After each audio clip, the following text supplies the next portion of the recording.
past 18 months or so has seen some pretty big gaming names hit the silver screen, from Assassin's Creed to Warcraft to Tomb Raider and even Ready Player One in its homage to everything game-related. Each one has polarised viewers. Die-hard fans fell into two camps: those who loved the cinematic efforts despite the flaws, just because it was beloved characters in a different context, and those who picked out, highlighted and criticised every single one of those flaws. People who went into the theatre having not played the games were also divided along similar lines, raising the question of whether these movies stand up on their own merits or if they're only interesting to those who know the source material intimately. But there are a few exceptions. There are a handful of movies that have done well for themselves despite of, or perhaps in spite of, what they're based on. We are running out of time. And if we fail, we must wait another 5,000 years. Well, I don't know about you, but that's more time than I'm prepared to commit to this enterprise. The original Tomb Raider adaptation and its sequel, Cradle of Life, hit all the right notes and really set the tone for what a video game movie could be. Action designed for entertainment rather than a body count, comedic dialogue, respect for the original games, and an actress who made the character her own. Don't start. The new Tomb Raider has done an admirable job of following in Angelina Jolie's footsteps, but it is still early days yet. On the flip side, 1999's Wing Commander has been almost universally panned by fans of the game and of sci-fi space films alike. The movie, which starred Freddie Prinze Jr., Matthew Lillard and Saffron Burrows, made just $11 million at the box office, after costing nearly 3 times that to make. Wing Commander. I love this baby! Despite that, the 90s brought us a stack of films based on big-name fighting game franchises, and they all did pretty well for themselves. Whether your preference was for Mortal Kombat or for Street Fighter, you got at least one cinematic outing that continued in the pretense that these arcade fighters actually have a story attached. After 7 months of fighting, the civil war in Shadaloo may have reached the turning point. The capital has just fallen. In December 1994, the forces of freedom will face a power-mad dictator in a struggle for the fate of the world.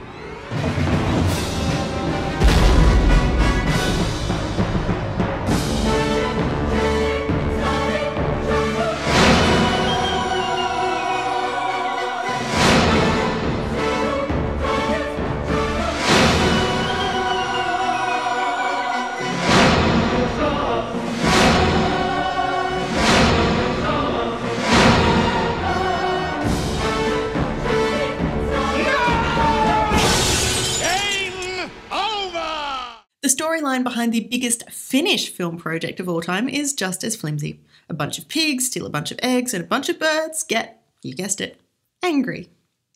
The Angry Birds movie is the second biggest video game movie of all time after Lara Croft's first outing, and it's another one that hits absolutely the right notes.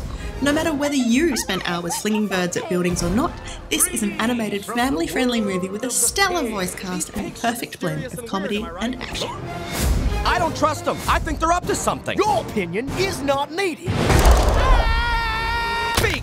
Wing! Giblets! That went well, if you're me. Now, Angry Birds at least tried to carry over elements and concepts from the original game. The Resident Evil film franchise, however, took a different approach. Despite sharing a name, a few characters and some settings, as well as a taste for horror, the films really didn't borrow much from the games at all. Key point here, Mila Jovovich's iconic character Alice never actually appears in any of the Capcom titles. While this might seem like a pretty serious misstep for a tie-in, it could actually be why the long-running series has been so successful with the mainstream crowd. With 6 blockbuster movies and rumours of a reboot, it has found its happy place and the audience has lapped it up. We have to get out of this building. What was that? It's the brake! Of course, if you read any 2 ranked lists of video game movies, the only thing they'll have in common is the titles. Everyone seems to acknowledge that they're all universally pretty average, but no one can seem to agree on what makes any one less bad than the others. Final Fantasy: The Spirits Within has topped best of lists for being a daring new take on the classic franchise. It combined new CGI technology with an impressive voice cast, added an all-new storyline, and turned it into something that stands alone. But critics also described it lovingly, as half-baked melodramatic garbage, and despite the big names, the voice acting has been written off as being pretty dull. Doom is another polarising one. On one hand, anything featuring The Rock as a bad guy has got to be good, and that first-person bit at the end is the stuff other video game films can only aspire to. But, on the other hand, there's the rest of the movie. So what have we learned? Video game movie tie-ins need to stick to the source material so they can be box office hits like Lara Croft, Tomb Raider. Or they need to be very loosely based on the original game so they can be blockbusters like Resident Evil. They need to be light-hearted and funny like Angry Birds, or maybe dark and violent like Doom, or action-packed and dramatic like Mortal Kombat and Street Fighter.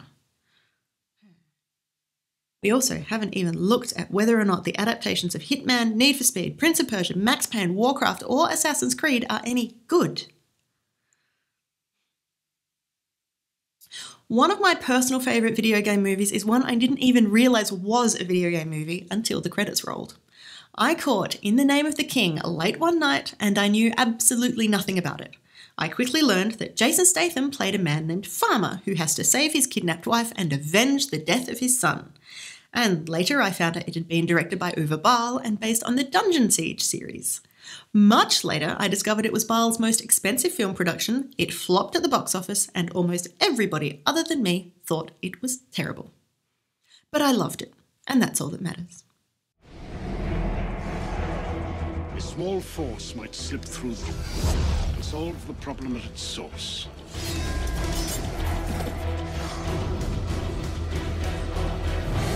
King called upon you to face death. Tonight we dress our wounds, bury our dead. Tomorrow we gouge evil from its shell.